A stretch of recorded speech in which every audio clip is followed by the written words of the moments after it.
पितुर्वरेण्यं भर्गो देवस्य धीमहि धियो यो नः प्रचोदयात्। ओम शांति शांति शांति। ओम పరమపిత పరమాత్మ ఓం. ఓముకు వందనాలు.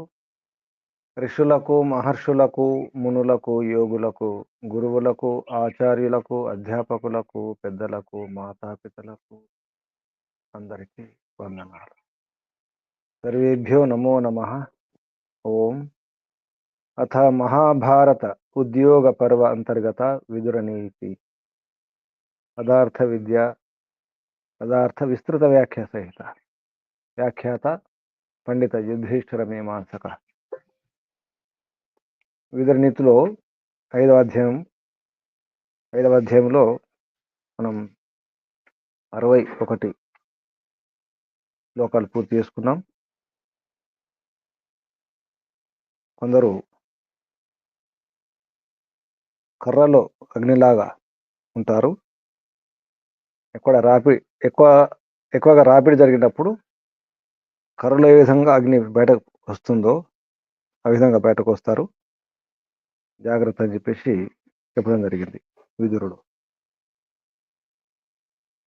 అగ్నిస్తేజో మహల్లోకి గూఢస్థిష్టతి దారుషు. దారంటే కర్రలో, కట్టెలో. అలాగే కొందరు ఉంటారు. కాబట్టి ఎక్కువగా ఘర్షణ చేయడం మంచిది కాదు.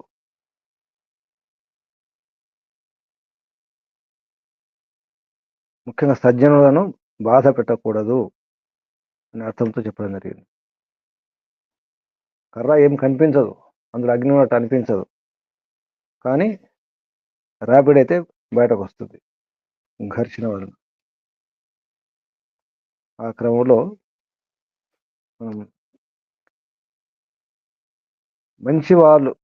మంచి వంశం వాళ్ళు కొందరు ఎలా ఉంటారంటే అన్నీ తెలుసు కానీ తెలియనట్టే ఉంటారు. శక్తి, సామర్థ్యం అన్నీ ఉంటాయి. అటువంటి వాళ్ళని మనం రెచ్చగొట్టకూడదు అనే ఉద్దేశంతో చెప్పడం జరిగింది. ఇప్పుడు 62వ శ్లోకం చూడండి. ఏవమేవ కులే జాత పావక ఉపమ తేజస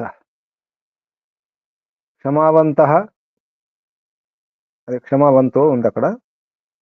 సంధి విచ్ఛేదం చేస్తే క్షమావంతో నిరాకారా కాష్టే అగ్నిరివ చేరతే. చేరతంటే అందులో విద్యమానమే ఉంటుంది. తెలుగులో అర్థం చెప్పండి. ఏవమేవ కులే జాత పావకోపమ తేజస క్షమావంతో నిరాకారా కాష్ఠే అగ్నిరివ చేరతే.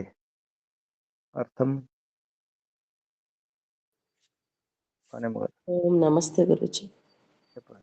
అదే విధముగా నీ వంశమునందు పుట్టిన పాండవులు అగ్నితో సమానమైన తేజస్సు కలవారు, ఓర్పు కలవారు, గూఢశక్తి సంయుతులు, కాష్టమునందు దాగియున్న అగ్ని వలె శాంతముగా ఉన్నారు.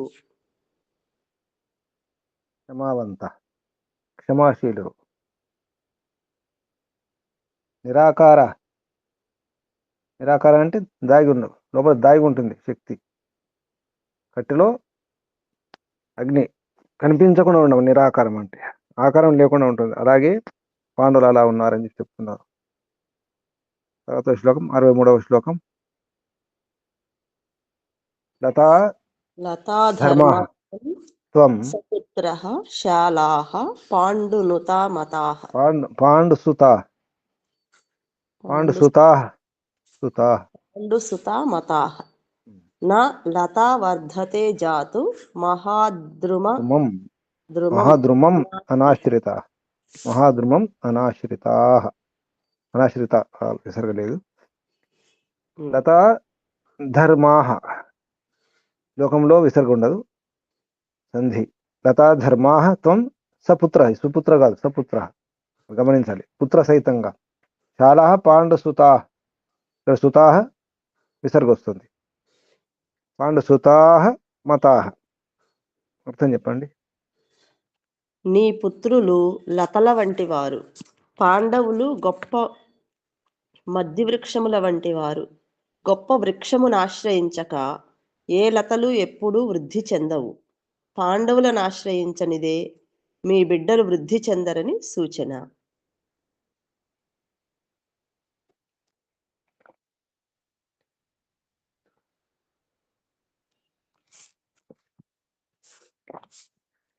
వినపడట్లేదు గురించి. చాలా మద్ది అని రాశారు, మద్ది కాదు చాలా. మన సాల వృక్షం అంటాం, తెలుగులో సాల అంటాం. సాల భంజికలు, సాల భంజికలు, సాల వృక్షాలు. సాల అంటే చాలా పొడవుగా ఉంటాయి, 100 ఫీట్లు, 150, 200 ఫీట్లు అంత ఎక్కువ ఉంటాయి. అలా అంటే చాలా ఎత్తైనటువంటి వృక్షం అనమాట. సాల వృక్షం చాలా ఎత్తు ఉంటుంది. ఇప్పుడు మందిరాల్లో ఈ ధ్వజస్తంభాలు పెడతారు కదా, ధ్వజస్తంభాలు గురించి అటువంటివి ఉంటాయి. లతాధర్మ త్వం సపుత్ర.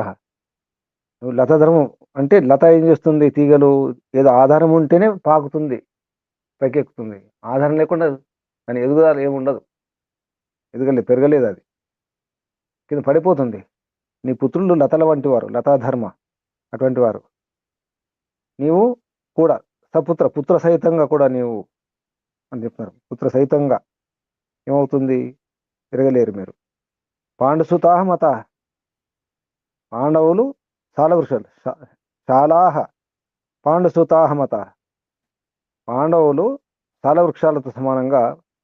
మత అంటే అంగీకరింపబడినారు, ఒప్పుకోబడినారు, అంటే వారిని ఆ విధంగా గుర్తించినారు. నా లత వర్ధతే జాతు, ఎప్పుడు జాతు అంటే ఎప్పుడు కూడా లతలు, లత తీగ వృద్ధి చెందదు, పెరగదు.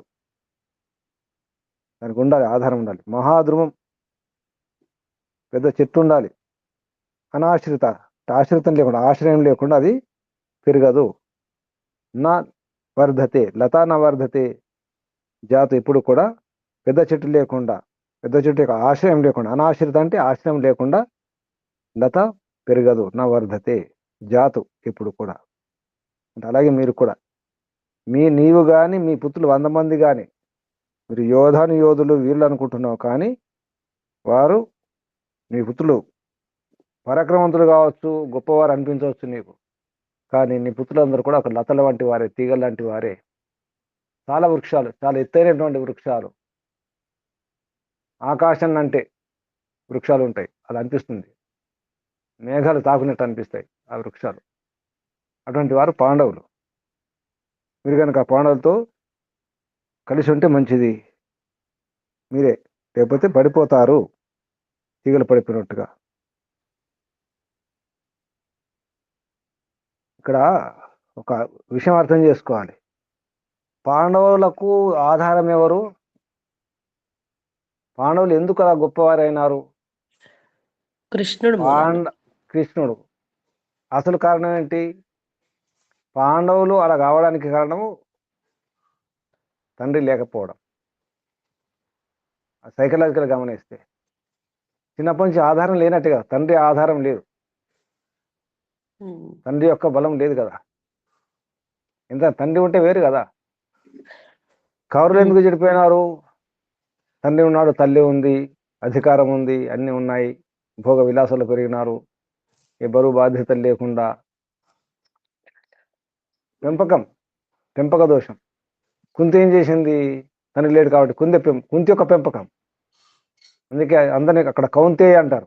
అర్జునుడిని కానీ ధర్మరాజుని కానీ ఎవరినైనా కౌంతేయ అంటే కుంతి పుత్రులారా అని అర్థం వస్తుంది. ఎలాగో పాండవులు ఉన్నారు, పేరు ఉంది పాండవులని, పాండురాజు కుమారులని. కానీ గాంధారి పేరు మీద పేరు లేదు.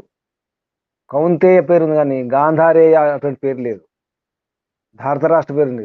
ధృతరాష్ట్రుని సంతానం పుత్రులు అని చెప్పేసి ధారతరాష్ట్ర ఇటువంటి పేర్లు ఉన్నాయి. ఎవరు సామాన్య చిన్నప్పటి నుంచి ఆధారం లేకుండా ఉన్నవారు, వారి పురుషార్థంతో వారి ప్రయత్నంతో గొప్పవారైన వారు ఆధారం లేకుండా, అంటే ముందే తెలిసిపోయిన ఇంకా ఆధారం లేదు, ఇంకా మాకు మేమే అని చెప్పేసి ఒక ఆలోచన వస్తుంది, ఒక కసి ఉంటుంది, ఒక సవాల్. అంటే తల్లిదండ్రులు లేకపోతే ఇంకా కొందరు ఉంటారు, అనాథలు ఉంటారు చూడండి, వాడికి ఒక కసి ఉంటుంది. అంతేందుకు కొందరు గుడ్డివారు ఉంటారు, అంధులు, కుంటివారు ఉంటారు, అంగవైకల్యం ఉన్నవారు ఎలా ఉంటారు? మనోవిజ్ఞానం ఇది. ఏదైనా లోపం ఉంటే ఎలా ఉంటుంది? కసి ఉంటుంది కదా. అంటే ఆధారం వారికి వారు ఆధారం తయారు చేసుకున్నారు. ధర్మరాజు నిజానికి పెద్దవాడు, యుధిష్ఠిరుడు పెద్దవాడు ఎటువంటి వాడు? ధర్మరాజు కదా. ధర్మరాజు యొక్క మాట అంతే. కానీ కౌరవ మాట, దుర్యోధనుడి మాట ఎవరు వినేవారు కాదు. నిజానికి దుర్యోధనుడు అహంకారి, గర్వి, అభిమాని. అభిమానం ఉంటే ఏమవుతుంది? అభిమాన శ్రీమంతి, ఇంతకుముందుకు వచ్చింది. మొత్తం సర్వనాశనం చేస్తుంది, సర్వాన్ని హరిస్తుంది అభిమానం. అహంకారం ఉంటే అలా ఉంటుంది. కానీ మీరు ఎంత పరాక్రమంతో అనుకున్నా, మీ 9 పుత్రులు, సపుత్ర, వాళ్ళతో సహా నీవు కూడా బలవంతుడే అయినప్పటికీ కూడా పాండవులు సాల వృక్షాలు, మీరు లతలు, తీగలు. తర్వాత శ్లోకం, చివరి శ్లోకం ఈ అధ్యాయంలో. ఇంతకుముందు కూడా ఇటువంటి శ్లోకం వచ్చింది. అక్కడేమో వ్యాఘ్ర, పులులు అన్నారు, ఇక్కడ సింహాలు అంటున్నారు, అంతే భేదం. 60వ శ్లోకం చూడండి. వనం రాజం స్తవ, అంటే వనం రాజన్ తవ అవుతుంది. అది వనం రాజన్ స్తవ పుత్రు అంబికేయ. చెప్పండి అమ్మా. వనం రాజంస్తవ పుత్రో అంబికేయ సింహాన్ వనే పాండవాన్ తాత విద్ధి. చెప్పండి. సింహైర్ విహిసం హి వనం వినశ్యేత్. సింహైర్ విహీనం సింహైర్విహీనం హి వనం వినశ్యేత్. సింహా వినశ్యేయుః రితే వనేన. ఓ అంబికానందన, నీ కుమారులు అరణ్యము వంటి వారు. పాండవులు అందు నివసించు సింహములని భావించుము. సింహములు లేని అరణ్యము నశించును, అరణ్యము లేనిచో సింహములను నశించును. సింహములు అరణ్యములు పరస్పర ఆశ్రయములుగా ఉండును. అట్లే పాండవులు కౌరవులు పరస్పర మైత్రీభావముతో మెలుగుచున్న ఎడల నీ వంశము వృద్ధి చెందగలదని సూచన. పాండవ సింహాలు అయితే నీ పుత్రులు వనం. సింహాలు అంటే ఏం చేస్తాయి? మృగరాజు కదా సింహం. అడవికి రాజు, అడవిని కాపాడుతుంది సింహం. అడవి సింహాలు అంటే దొంగలు చెట్లను నరకడం ఉండదు, వనం పెరుగుతుంది. అలాగే వనం ఉంటే సింహాలు ఉంటాయి, వనం లేకుండా కూడా సింహాలు ఉండలేవు. వనం ఉంటే సింహాలు ఉంటాయి, సింహాలు ఉంటే వనం ఉంటాయి. అంటే ఒకదానికొకటి పరస్పరం ఆధారం అవుతుంది. నీ పుత్రులు కూడా ఉండాలి, పాండవులు ఉండాలి. నీ పుత్రులు పాండవులు అంటే ఏం చేయాలి? ఇద్దరు కలిసి ఉండాలి, పరస్పరం ఒకరికొకరు రక్షణ ఉండాలి. ఆ రకంగా ఉంటే, ఇంతకుముందు చెప్పినారు, ఆ రకంగా ఉంటే మొత్తం ఈ సముద్రం నుంచి ఆకాశం వరకు మీదే రాజ్యం. అక్కడ కర్ణుడు అన్నమాట తీసుకున్నారు. కర్ణుడు 100 మంది, కౌరవులు 5 పాండవులు, 106 కనుక ఉంటే మొత్తం సముద్రం అంటే భూమి నుండి ఆకాశం వరకు మీదే రాజ్యం. కలిసి ఉండడం మంచిది అనే ఉద్దేశంతో. అంబికే అంటే అంబిక పుత్రుడు, అంబికేయ అంటే ధృతరాష్ట్రుడు అనమాట. సింహి విహీనం, సింహం లేకుండా వనం వినశ్యేత్, వనం నష్టమైపోతుంది, ఉండదు. సింహాహ వినశ్యేయు, సింహం కూడా వినాశనం అయిపోతుంది. వినశ్యేయు రీతి అంటే లేకుండా, ఇక్కడ రీతి అంటే లేకుండా. వనము లేకుండా అనమాట. వనము లేకుండా వనేన రితే సింహ వినాశి. వనం లేకుండా సింహాలు కూడా నాశనం అయిపోతాయి, ఉండవు.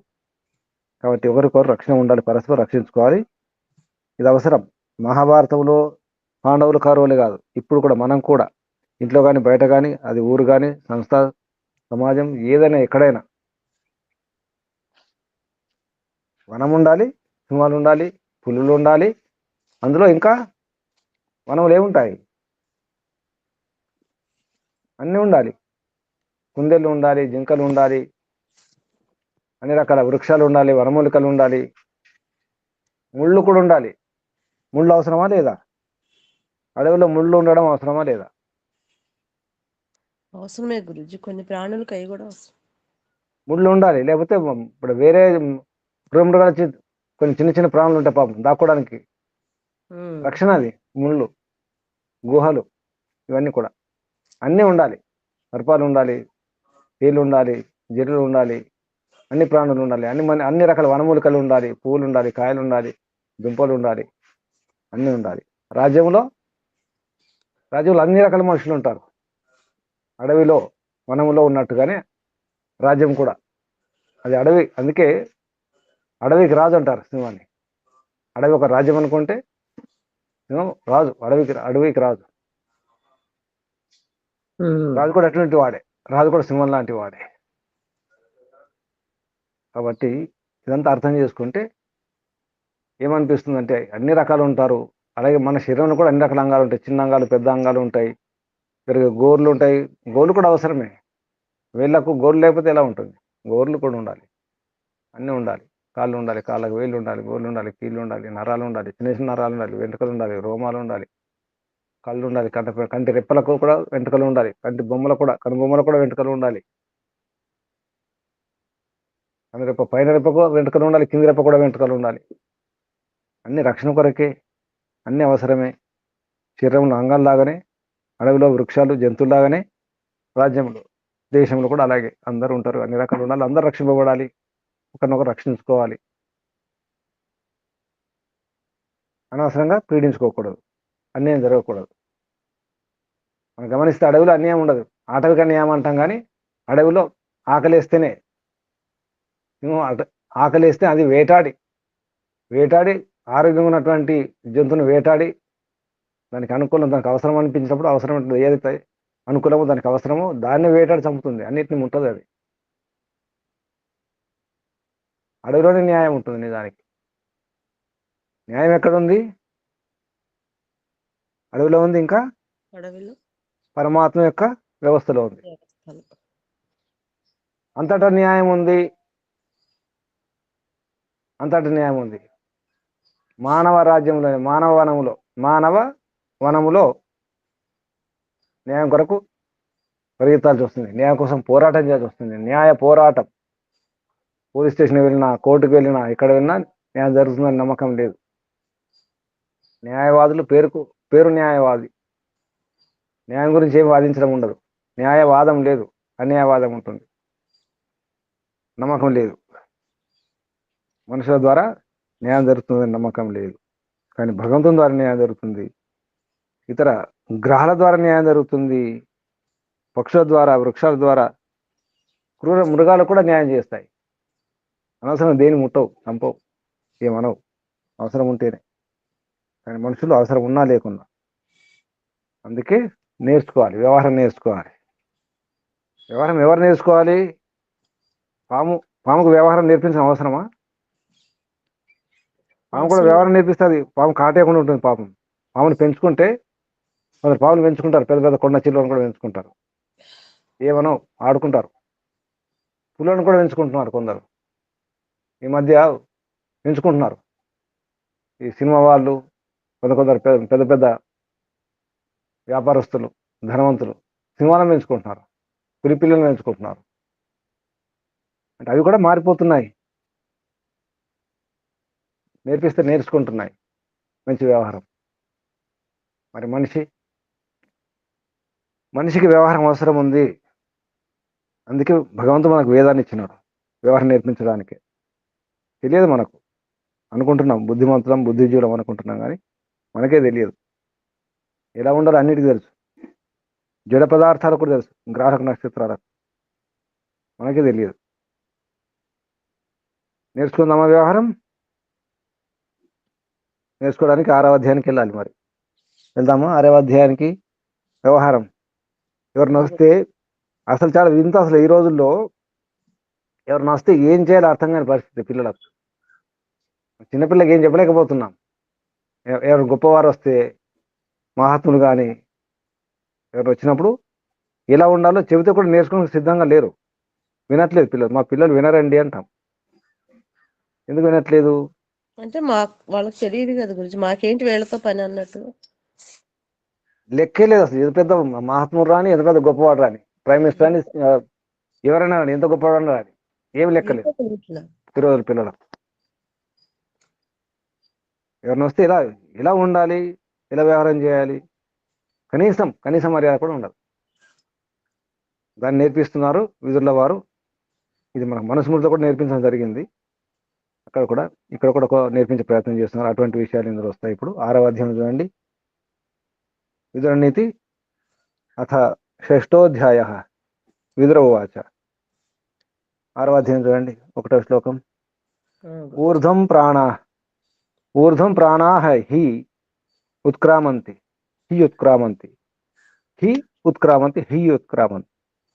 ఊర్ధ్వం ప్రాణాః హి ఉత్క్రామంతి యూనః సవిరే అది ఆయతి ప్రత్యుత్థాన అభివాదాభ్యాం పునస్తాన్ ప్రతిపద్యతే. చెప్పండి అర్థం. ఊర్ధ్వం ప్రాణాః. విదురుడు పూజనీయుడైన వృద్ధుడు ఇంటికి రాగానే యువకుని ప్రాణములు పైకి లేచుట ప్రారంభించును. లేచిన యువకుడు ఆ వృద్ధునకు స్వాగతము పలికి ప్రణామాదులు చేసిన తర్వాత ఆ యువకుడు తన ప్రాణములను వాస్తవిక స్థితికి తెచ్చుకొనును. ఇంటి కరుదించిన పెద్దలను పిన్నలు నమస్కరించి గౌరవించవలెను. పెద్దలను గౌరవించుట వలన దీర్ఘాయువు, పాండిత్యము, కీర్తి, బలము కలుగును అని మనుస్మృతి చెప్పుచున్నది. చెప్పండి. అభివాదన నిత్యం వృద్ధోపసేవన సేవన అనబడింది. చత్వారి తస్య వర్ధంతే ఆయుర్విద్య యశోబలం. ఇప్పుడు ఏమవుతుంది? ఇప్పుడు ఏమైనా గొప్పవారు వచ్చారనుకోండి, ఇక్కడ వృద్ధుడు అన్నారు కానీ పెద్దవారు ఎవరైనా అని అర్థం. అక్కడ వృద్ధుడు అంటే పెద్దవారు ఎవరైనా వచ్చినప్పుడు ఇక్కడ యూన అంటే యువకులు లేదా పిల్లలు అని అర్థం.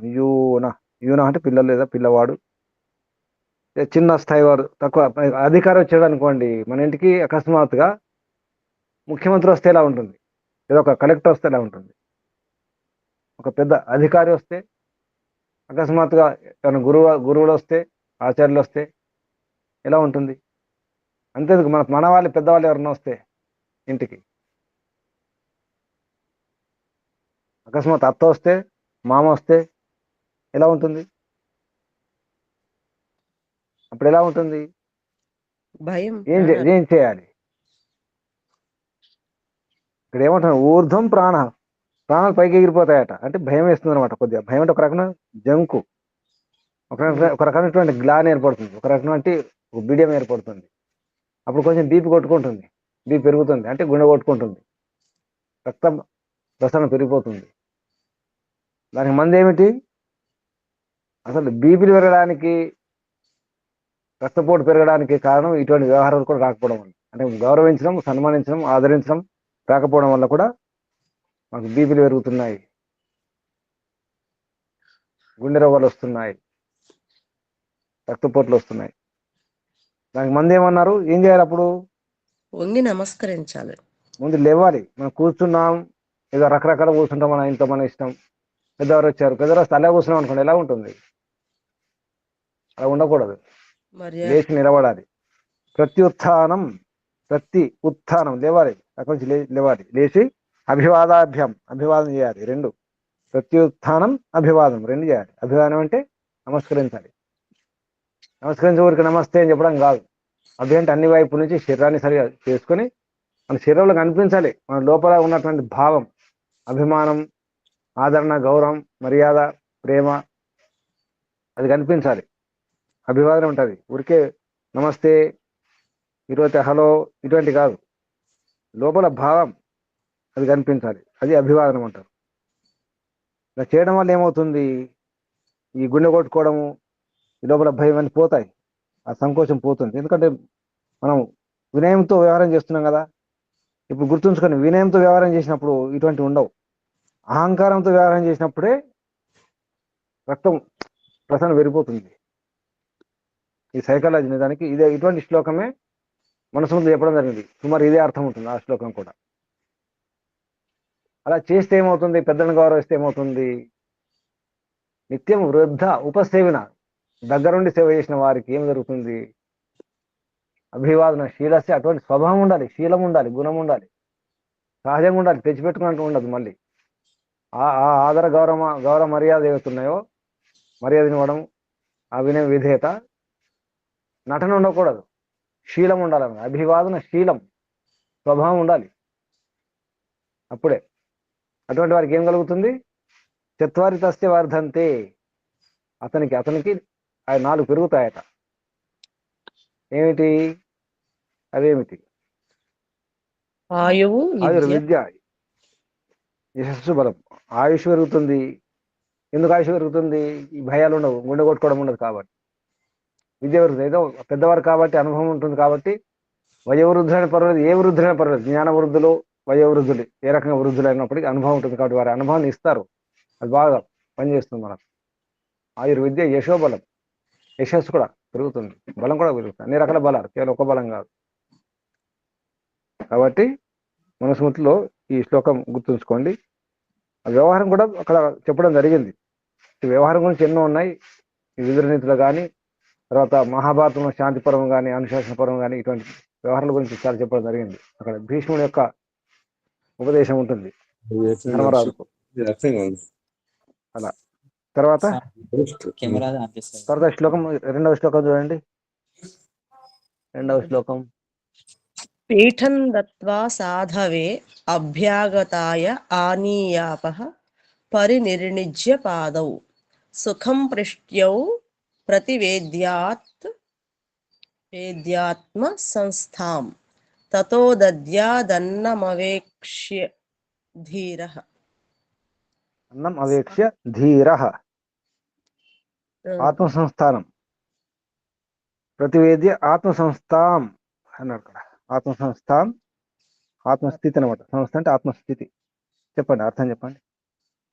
సాధువులు, సత్పురుషులు, లోక కళ్యాణార్థము సంచరించడి మహాత్ములు ఇంటికి వచ్చినప్పుడు బుద్ధిమంతుడైన గృహస్థుడు ఆ అతిథికి ఆసనమిచ్చి పాదములను కడిగి కుశల ప్రశ్నలు అడిగిన తరువాత అవసరమును బట్టి భోజనాదులతో సంతోషపెట్టవలెను. ఏం చేయాలి? గొప్పవారు వచ్చినప్పుడు, ధీరులు, ధీరులు ఇక్కడ ధీరులు అంటే ఎవరు? ధీరః. ధీరులు ఎవరు? స్థిర బుద్ధి గలవారు, యోగులు, యోగ సాధకులు, స్థితప్రజ్ఞులు, సుఖ దుఃఖాలను సమానంగా చూసేవారు. ధీ అంటే స్థిరంగా ఉండేవారు అన్నమాట. అటువంటి వారు వచ్చినప్పుడు ఏం చేయాలి? కాళ్ళకు నీళ్లు ఇవ్వాలి. ముందు ఆసనం, పీఠం తత్వ, పీఠ వేయాలి. పీఠ అంటే సంస్కృతంలో పీఠం అంటారు, మనం తెలుగులో పీఠ అంటాం. పీఠ వేయాలి అంటే కూర్చోడానికి ఆసనం వేయాలి, ఇవ్వాలి. కుర్చీ కానీ ఏదో ఒకటి ఆసనం ఏదైనా. దత్వ ఇచ్చి, సాధవే, సాధువులు. సాధవ అంటే సజ్జన పురుషునికి, గొప్పవానికి అనుకో. సాధు, ఇక్కడ సాధవే, సాధు కొరకు అని అర్థం. ఏం చేయాలి? సాధవే అభ్యాగతాయ అంటే అభ్యాగతం అంటే వచ్చిన వారు అనమాట. వచ్చినటువంటి ఆ సాధువు ఏం చేయాలి? ముందు ఏం చేయాలి చెప్తున్నా ఇక్కడ. ఆనీయ ముందు తీసుకురావాలి. పీట వేసి ఉంచాలి, పీట ఇవ్వాలి, తీసుకురావాలి. ఆనీయ ఏం తీసుకురావాలి? ఏం తీసుకొచ్చి ఇవ్వాలి? ఆపహ, ఆనీయ ఆపహ, ఆప తీసుకురావాలి అంటే నీరు తీసుకురావాలి. నీళ్ళు ఎక్కడో ఉంటే తీసుకుపోవడం కాదు, నీళ్ళు తెచ్చి ఇవ్వాలి. మనం ఏం చేస్తాం సామాన్యంగా, నీళ్ళు ఉన్న చోటు తీసుకెళ్తాం కదా, కాళ్ళకు నీళ్ళు ఇస్తాం కదా, నీళ్ళు ఎక్కడ ఉంటే అక్కడ తీసుకెళ్ళడం కాదు. రాగానే ఆసనం వేసి ఉంచాలి. ఇది ఇక్కడ ఈ క్రమం గమనించండి. రాగానే ఆసనం మీద కూర్చోబెట్టి నీళ్ళు తీసుకొచ్చి అప్పుడు అన్నమాట.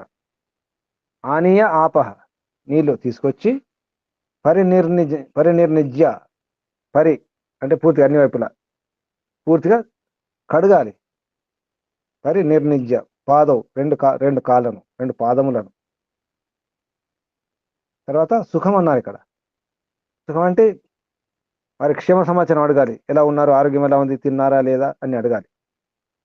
సుఖం పృష్ట్వా అంటే సుఖంగా ఉన్నారా, దాని అర్థం ఏంటి, ఇబ్బందులు ఏమైనా ఉన్నాయా, యాత్ర ఎలా సాగింది, ఎలా ఉన్నారు అన్ని అడగాల్సి వస్తుంది. పృష్ట్వా ప్రతివేద్య, నివేదించాలి. ఆత్మ సంస్థాం, ఆత్మస్థితి. తర్వాత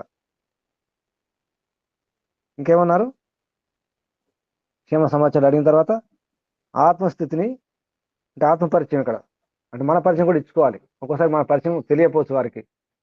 మనం సేవ చేస్తున్నాం కానీ మన గురించి తెలియదు కదా, తెలుసుకోవాలి, తెలపాలి. తర్వాత ఏం చేయాలి, భోజన అన్నం అవేక్ష దద్యాత్, అన్నం అవేక్ష, అన్నాన్ని ఇవ్వాలి. ఇక్కడ అవేక్ష అంటే ఏంటి, సరిగా గమనించనమాట.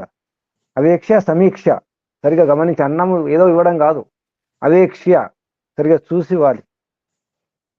అవేక్ష అంటే మనం సమీక్ష కూడా అంటాం. సరిగా ఈక్షణ చేసి గమనించి చూసి ఏదో అన్నం ఇవ్వడం కాదు. వారికి ఏది అనుకూలమో అది చూసి అందులో చెత్త ఉందా, పురుగులు ఉన్నాయా కూడా గమనించాలి. అప్పుడు కూడా బాగానే ఉంటాయి, కానీ ఇచ్చినప్పుడు పురుగులు పడి ఉంటే, చెత్త ఉంటే ఇదంతా వ్యర్థమైపోతుంది. కాబట్టి అవేక్ష్య. ఎవరైనా చేస్తున్నారా ఇటువంటి వ్యవహారం, మీటికి ఎవరైనా వస్తే? సో వాణమ్మ గారు మనం చేశారు, మాకు గుర్తుకొస్తుంది. ఇంటికి వెళ్ళగానే, కూచిపూడి వెళ్ళగానే సామాన్యంగా ఆర్య సమాజం వాళ్ళు ఇటువంటి చేయరు. వాణమ్మ గారు, మీ అబ్బాయి చేసింది ఇదే కావచ్చు, విదురు నీతి చదివి కావచ్చు. అవును గురుజీ, వాళ్ళ గురువు గారు వచ్చినప్పుడు చేశాడు, అందుకని గుర్తుంచుకో. ఇదే శ్లోకం కావచ్చు. అంటే పాదాలు కడగడం అవసరమే, తెలుస్తుంది కదా. ఆనీయ ఆప పరినిర్నిజ్య పాదవు, వేద విరుద్ధం కాదు, పౌరాణికం కాదు. మనం మీరు చేసింది సరి అయింది, ప్రమాణం దొరికిందిగా. తర్వాత ఏమి ఇవ్వాలో చెప్తున్నారు. 3వ శ్లోకం చూడండి. ఇది బాగా గుర్తుంచుకోండి, ఎవరిని వస్తే ఎలా చేయాలో ఇది చేయండి. చాలా ఆర్య సమాజంలో ఈ వ్యవహారం లేదు, ఇది నేర్చుకోండి ఆర్య సమాజం వాళ్ళు. పీఠం దత్వ, ఈ శ్లోకం రాసి పెట్టుకోండి. ఈ 2వ శ్లోకం 3వ శ్లోకం కూడా తర్వాత ఏం చేయాలో కూడా చెప్పడం జరుగుతుంది 3వ శ్లోకంలో. పీఠం దత్వ సాధవే అభ్యాగతాయ అనీయ ఆపహ. ఇక్కడ ఆనీయ లేదు, అని ఇక్కడ దీర్ఘం ఉండాలి. ఇది ఆనీయ. ఆనీయ ఆపహ పరినిర్నిజ్య పాదౌ సుఖం పృష్ట్వా ప్రతివేద్య ఆత్మసంస్థాం తతో దద్యాత్ అన్నం అవేక్ష్య ధీర. అటువంటి వారికి. తర్వాత 3వ శ్లోకం. యస్య ఉదకం మధుపర్కం చ గాం చ న మంత్రవిత్ ప్రతిగృహణాతి గేహే లోభాద్ భయాత్ అథ కార్పణ్యతో వా తస్య అనర్థం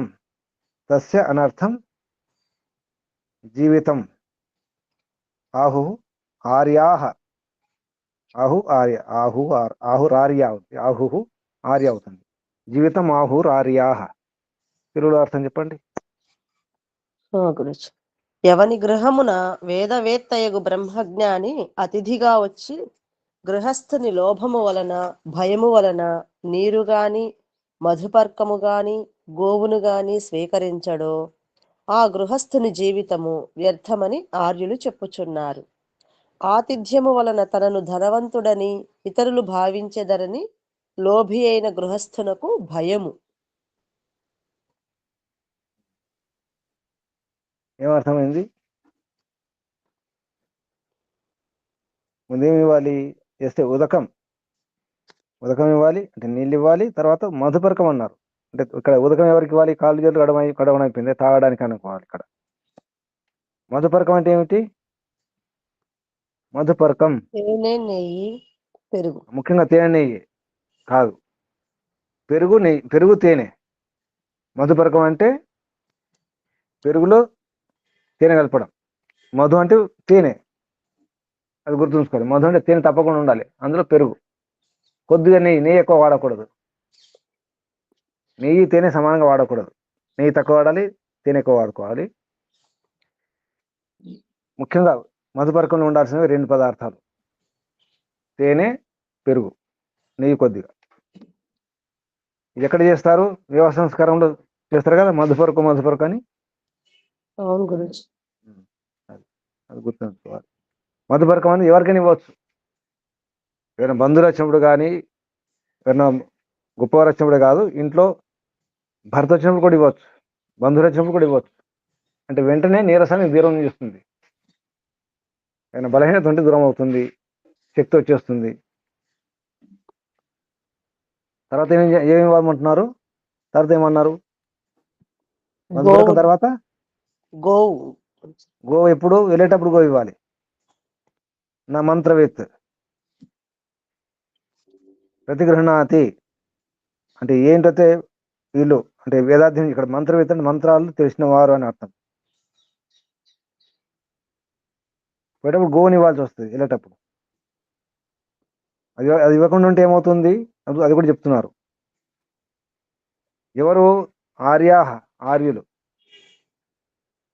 ఆర్యులు ఏమంటారు అది చెప్తున్నారు ఇక్కడ. ఆర్యాహ అంటారు, ఆహు ఆర్యులు అంటారు, శ్రేష్ఠులు, గొప్పవారు అంటారు అని చెప్తున్నారు ఇక్కడ. ఏ ఇంట్లో అయితే విద్వాంసుల యొక్క సత్కారం ఉండదో, ఇటువంటి వ్యవహారం ఉండదో, ఆ ఇంట్లో ఏమంటారు? బ్రతకడం వ్యర్థం అంటున్నాడు ఇక్కడ. జీవన వ్యర్థం, అనర్థం జీవితం, జీవితం వ్యర్థం, జీవించడం వ్యర్థం అట. ఏంటో ఇటువంటి సత్కారం ఉండదో. సస్య అనర్థం జీవితం, అతని జీవితం అనర్థం, వ్యర్థం. స్వీకరేది ఏం చేయాలి? ఆ పరంపరలు ఈ వ్యవహారం నేర్చుకోవాలి, ఈ వ్యవహారం నేర్చుకోవాలి.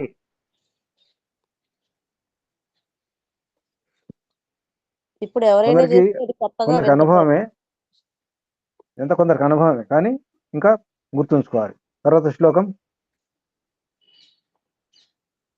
4వ శ్లోకం చూడండి. చికిత్సకః శల్యకర్త శల్యకర్త అవకీర్ణీ తేనః క్రూరో క్రూరః మద్యపః భ్రూణః చ సేనాజీవి శృతి విక్రాయకశ్చ భృశం ప్రియ. జీవి దీర్ఘం, సేనాజీవి, సేనాజీవి, జీవి జీ దీర్ఘం, దీర్ఘం లేదు ఇక్కడ. సేనాజీవి జీవి శృతి విక్రాయకశ్చ భృశం ప్రియో అప్యతిథిర్. అపి అతిథిః, అపి అతిథిః,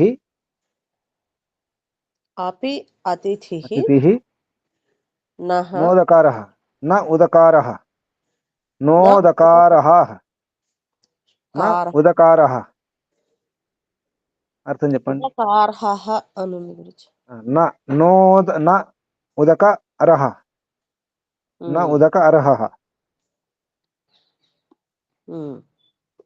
అర్థం: వైద్యుడు, బాణ నిర్మాణకర్త, బ్రహ్మచర్య దీక్షాపతిదుడై వేదాధ్యయనము చేయు బ్రహ్మచారి, చోరుడు, క్రూరుడు, తాగుబోతు, భ్రూణహత్య చేయువాడు అంటే గర్భస్థ పిండములను చంపువాడు, సైన్యమునందు పనిచేయువాడు, ధనము తీసుకుని వేదములను బోధించువాడు, వేద గ్రంథములను అమ్మువాడు, వీరు మనకు దగ్గర వారైనను అతి ప్రియులైనను ఇంటికి వచ్చినప్పుడు అతిథిగా గౌరవమును పొందజాలరు. వీరు అర్ఘ్యపాద్యములకు అనర్హులు. అవకీర్ణి నష్ట బ్రహ్మచర్య. అంతే గురించి. ఏమర్థమవుతుంది? ఎవరిని సత్కరించాలి, ఎవరిని సత్కరించకూడదు. ఎవరిని సత్కరించకూడదు? చికిత్సక. వైద్యుడు చికిత్స ఎటువంటి చికిత్సకులు? డబ్బులు డబ్బు తీసుకున్నాడు. తీసుకొని వైద్యం చేసేవారు. ఇప్పుడు డబ్బు తీసుకొని మనం వైద్యం చేస్తున్నారు. ఆ డాక్టర్ మన ఇంటికి వచ్చారనుకోండి, మనం ఆసుపత్రికి వెళ్ళినప్పుడు డబ్బు తీసుకున్నారు, ఫీజు తీసుకున్నారు, మన ఇంటికి వచ్చారు. అప్పుడు ఏం చేస్తాం?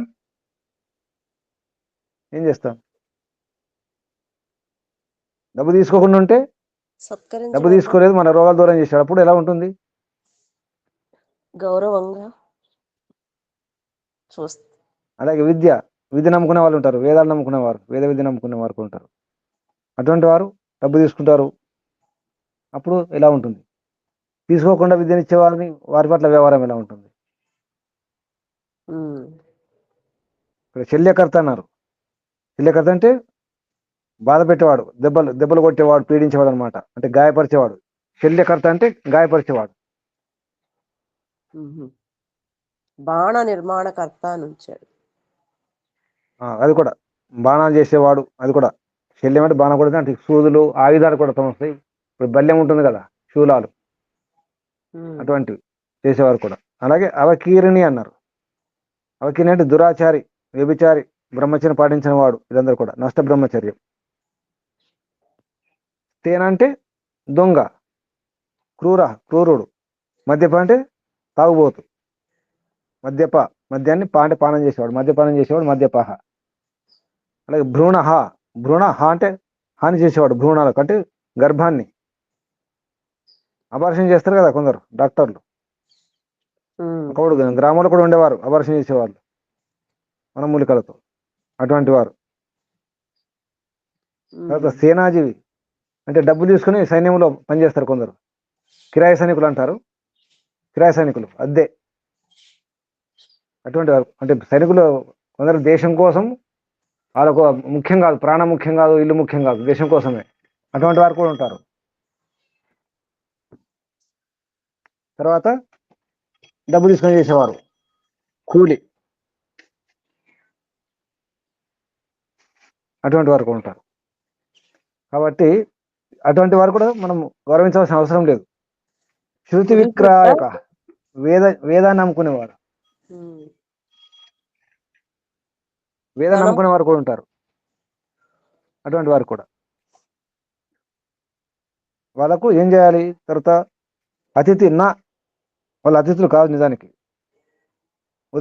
ఉదకానికి అంటే ఈ ఆర్ఘ్య పాదాలు ఏదైతే, ఈ కాలువ నీళ్ళు ఇవ్వడము, ఈ మర్యాద ఏవైతే ఉంటే వాటికి అర్హులు కాదు. ఉదకారహ, అర్హులు కాదు.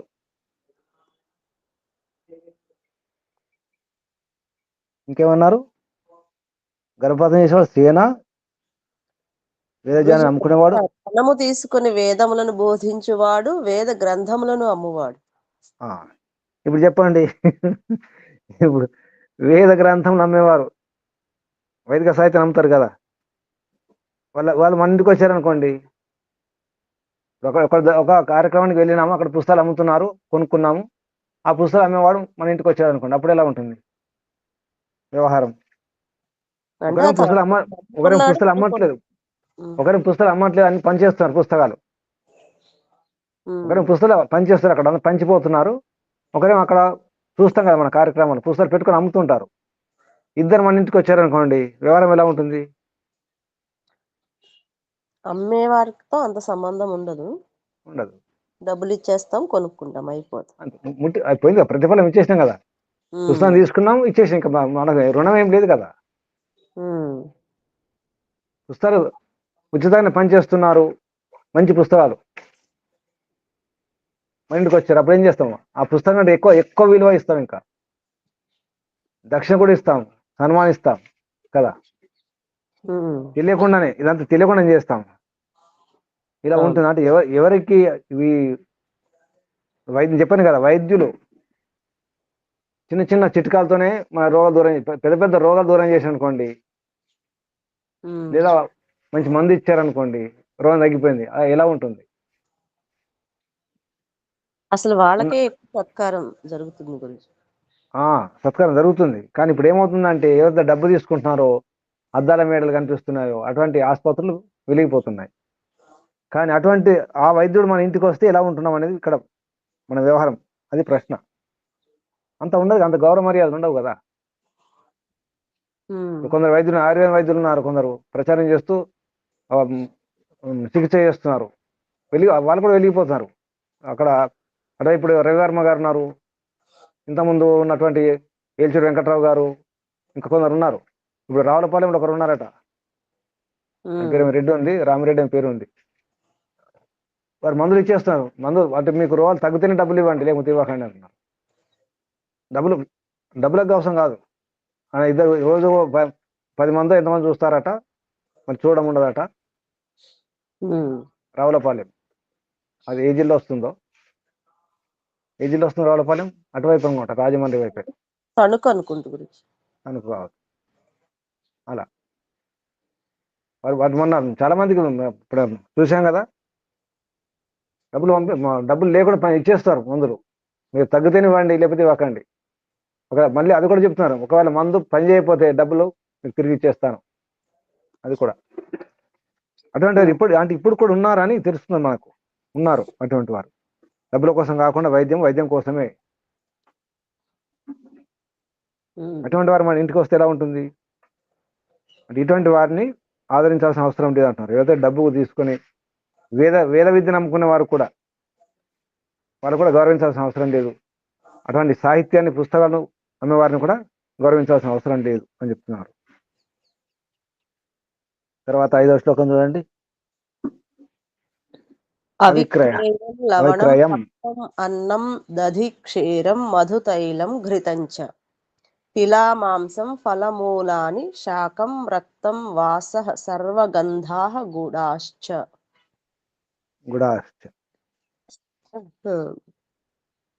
నిజమైన బ్రాహ్మణులు ఈ క్రింది వస్తువులకు సంబంధించిన వ్యాపారములు చేయరాదు.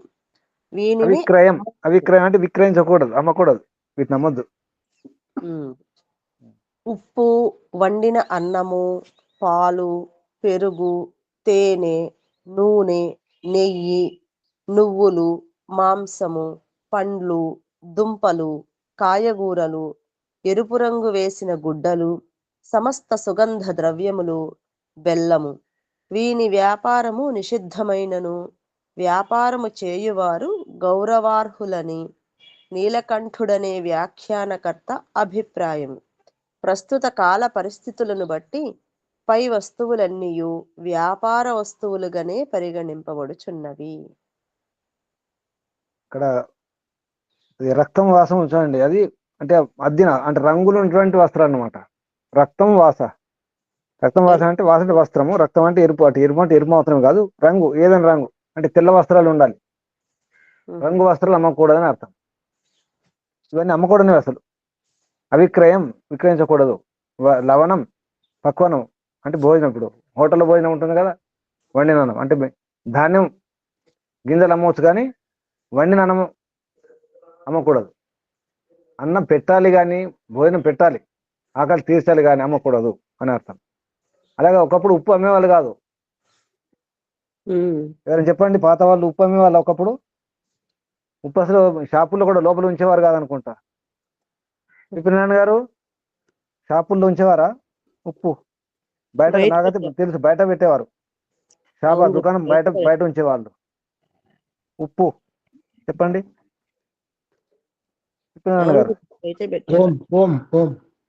ఉప్పు షాపు బయట పెట్టేవారా, ఇంట్లో షాపు లోపల ఉంచుకునే వాళ్ళు ఉప్పు? ఇంట్లోనే ఉంటుంటే గురూజీ, మరి మాకు అప్పుడు పల్లెటూరులో నాకు తెలిసి ఉప్పు బయట కనిపించేది, ఎవరైనా తీసుకెళ్ళొచ్చు.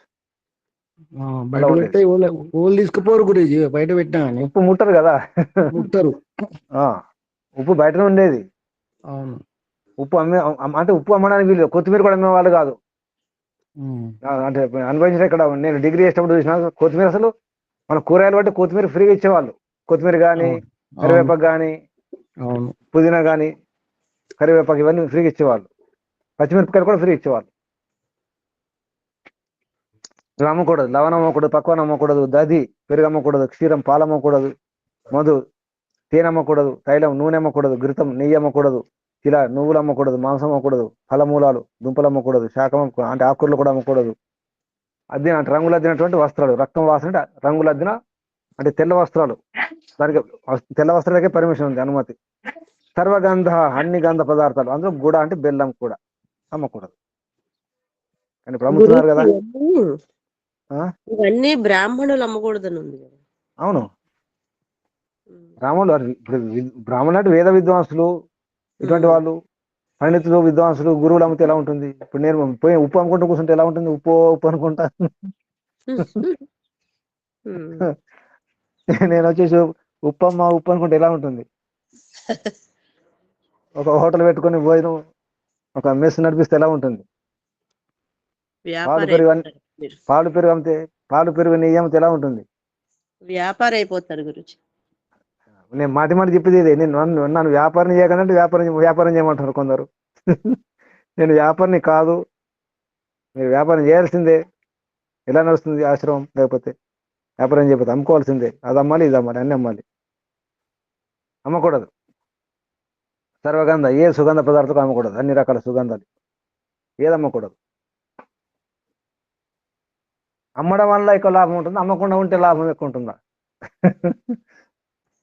అమ్ముకుంటే లాభం, అమ్మకుండా. లాభం ఉంటుంది గురుజీ. భగవంతుడు ఏమమ్ముతున్నాడు? భగవంతుడు అమ్ముతున్నాడా? అన్ని ఫ్రీ. ఎవరు ఎక్కువ ఐశ్వర్యవంతులు, గొప్ప ఐశ్వర్యవంతులు, గొప్ప ధనవంతుడు ఎవరు ప్రపంచంలో? భగవంతుడా, మనుషులా? భగవంతుడు. భగవంతుడు ఏది అమ్ముకుంటున్నాడు? గాలి అమ్ముతున్నాడా, నీళ్ళు అమ్ముతున్నాడా, ఎండ అమ్ముతున్నాడా, దేని అమ్ముతున్నాడు? అమ్మట్లేదు. అడవిలో ఎన్నో వనమూలికలు ఉంటాయి, అడవి అమ్ముతుందా? అడవి అమ్మట్లేదు, అమ్మకూడదు. అమ్మడం అలవాటు చేసుకోకూడదు. అడవిలోకి వెళ్ళిన మనుషులు అమ్ముకుంటారు కదా గురించి. అడవి అమ్మట్లేదు అమ్మా, అడవి మాత్రం డబ్బులు తీసుకోవట్లేదు కదా. అడవికి వెళ్ళి తెచ్చుకొని అమ్ముకుంటున్నారు, కానీ అడవి మాత్రం అమ్ముకోదు. ఇప్పుడు అడవి ఆరోగ్యంగా ఉంటుందా? మనుషులు ఆరోగ్యంగా ఉన్నారా? అమ్ముకున్న వాళ్ళు. అడవి శుద్ధంగా ఉందా? మన మనుషులు శుద్ధంగా ఉన్నారా? అడవి శుద్ధంగా ఉంటుంది. అడవి నాశనం చేస్తున్నారు. నాశనం చేయడం మానుకోవాలి. అందుకే పులులు ఉండాలి, సింహాలు ఉండాలి, అడవి ఉండాలి. అందుకే మనం ఉండాలి. అందులో సింహాలు ఎవరు? మనమే. ఎవరు సింహాలు? మనమే సింహాలం. మనమే. నేనే నేనే సింహాన్ని, నేనే పులిని. ఉన్నారు ఎవరైనా పులులు, సింహాలు ఇక్కడ ఉన్నాయా? విప్రనారాయణ గారు, ప్రభు గారు. నేను పులిని, నేను సింహాన్ని. సామ్రాజ్యమ్మ గారు పులి, సింహం. వాణమ్మ గారు ఒక పులి, ఒక సింహం. ఆచార్యుల వారు. కనీసం ఇప్పుడైనా అనుకోండి కదా, ఈ సందర్భం వచ్చినప్పుడు అనండి, నేను పులిని, నేను సింహాన్ని అనండి. నేను పులిని. అయినా పులిని. అంత శక్తి రావట్లేదు గురించి అనుకున్నా. గట్టిగానండి, నేను పులిని. పులులేనమ్మా, ఎందుకు కాదు? నిజాయితీ ఉన్న వాళ్ళందరూ పులులే. ఈ మార్గంలో వారందరూ కూడా పులులే. నిజమైన పులి దయానందుడు గురించి. అందులో మనం పులి పిల్లలం, కనీసం పులి మనమలం, పులి మనమరాలం, ముని మనమలం. పులికి మనమలం. ఎందుకు? ఒకప్పుడు ఆర్య సమాజం వాళ్ళు కూడా పులిలాగా ఉండేవారమ్మా. ఆర్య సమాజం వ్యక్తి ఉన్నా అంటే పులిలాగా ఉండేవారట. ఆర్య సమాజం వ్యక్తి సాక్ష్యం చెప్తే కోర్టు వెంటనే తీర్పు చెప్పేవారట. ఎవరు ఆ సాక్షి? ఎవరు సాక్ష్యం చెప్పింది? ఎవరు? ఆర్య సమాజమా? వెంటనే తీర్పు చెప్పేవారట. అంత నిజాయితీగా ఉండేవారు. పులులే. నిజాయితీగా ఉన్న వారందరూ కూడా పులులే. వైదిక మార్గం ఉన్న వారందరూ కూడా పులులే. సరేనా? ముగించేద్దాం ఇక్కడ. ఓం శం శుభం. ఏం నేర్చుకున్నాం ఈరోజు?